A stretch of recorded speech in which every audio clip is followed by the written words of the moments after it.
ਤਾਂ ਸਿਆਣੇ ਕਹਿੰਦੇ ਆ ਨਵੀਂ ਨਸਲ ਜ਼ਿੰਦਗੀ ਦਾ ਸਰਮਾਇਆ।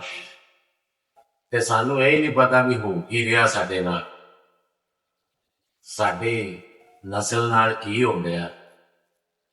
ਇਹ ਸਕੂਲੀਏ ਮੁੰਡੇ ਕੁੜੀਆਂ ਹੀ ਵੇਖ ਲਓ, ਕਦੀ ਇਹਨਾਂ ਦੇ ਪਿੱਛੇ ਜਾ ਕੇ ਕਿਸੇ ਨੇ ਇਹਨਾਂ ਦੇ ਕੰਟੀਨ ਦੇ ਇਹਨਾਂ ਦੇ ਖਾਣੇ ਵੇਖੇ।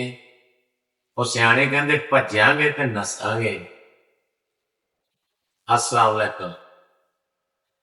साडी जिहड़ा जिंदगी का सरमाया नवीं नस्लां ते कदी किसी ने जाके पिछे स्कूलियां मुंडियां दे या कुड़ियां दे कंटीन दे विच वेख्या जाके कि ये की खा रहे, इन्हां दी खुराक की है।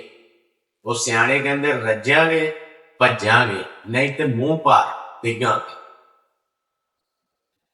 ते इस तरह ही नस्ल दा वो सियाणे कहंदे आ कि जे किसी नस्ल नूं तबाह करना होवे ना जवाल, ते उहनूं नशे ते ला दिओ, बेहयाई फैला दिओ। ते यही सूरत हाल साडी बनी गई है। साडे स्कूलां कालजां दे विच नशे चल रहे, शराबां चल रहीआं, शीशे चल रहे, ते जिहड़ा ना कोई बोलण दा एहतराम नहीं रह गया। जो कुछ उस्ताद को पिछे जे आया सी ना मार नहीं प्यार, वो चंगी मार ते प्यार हुई अभी कोई बोलण दी गल ही नहीं रह गई, किसी नाल गल करन दा फायदा ही नहीं रह गया। किसी नूं कहो प्यार नाल बुलाओ तो गल नूं आंदा।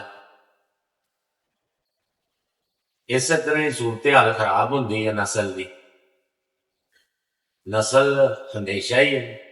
हुण हिसाब ला लो 100 बाबा, 100 बाबे चो 50 उंज टुर गए, बाकी 50 रह गए। 50 चो जड़े 40 मंजे ते पै होए आ, ते बाकी बचे 10। ते उन्हां 10 कोल कोई बहिंदा कोई नहीं, उन्हां 10 कोल कोई बहिंदा नहीं गा। कोई बवे ते पुराणियां गल्लां दा पता लगे ना, नस्लां दा पता लगे, कोई गल्लां दा पुराणियां दा पता लगे, कहावतां दा पता लगे।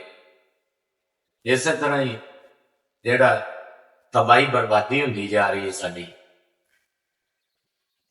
ते लिहाजा यही गुजारिश है कि हमेशा वडेरियां नूं अपना जिहड़ा टाइम दिओ, कोई ज्यादा नहीं 24 घंटियां जो 10 तो 20 मिनट वडेरियां कोल बिहा करो ते गल्लां दा पता लगे।